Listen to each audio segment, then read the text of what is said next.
Well, that's a fantastic answer. Thank you, Chris. And that's kind of the idea. The idea is obviously if you want to learn, if you want to do something differently, you're going to have to model or learn from the people that are very experienced or know how to do it. But you obviously adapted and did whatever was required in order to become who you are today.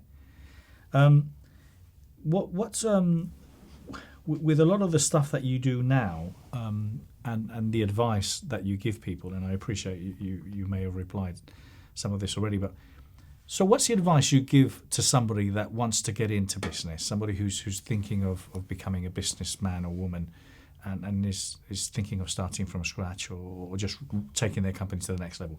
What kind of advice do you provide? Well, if they're starting from scratch, I think the advice is fairly different to someone who's thinking about it to someone who's already doing it.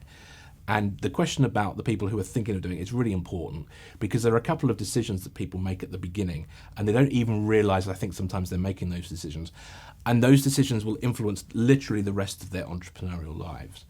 And everybody asks the question, what should I sell? Like, that's the obvious question. I'm like, okay, I'm sick of working for these people. I'm going to start my own business. What should I sell? And it's the wrong first question. The right first question is, who am I going to sell to? Because I may have a passion for, doing knitting like, pink dolls or something.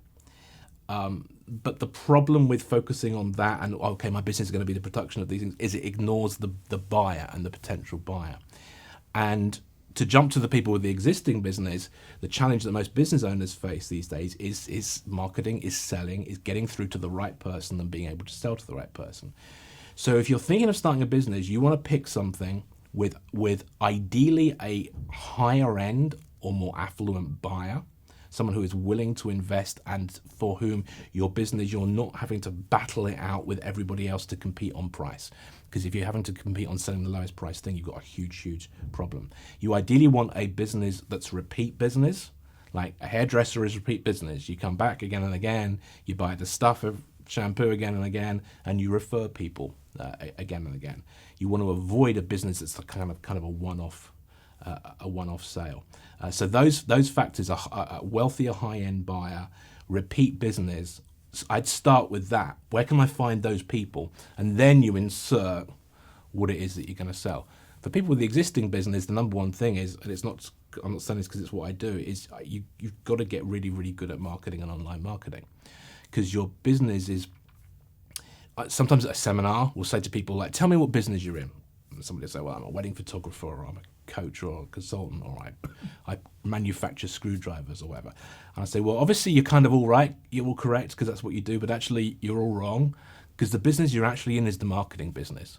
The business you're in, the thing that's going to make the difference between you achieving financial freedom or not, is your ability to get customers.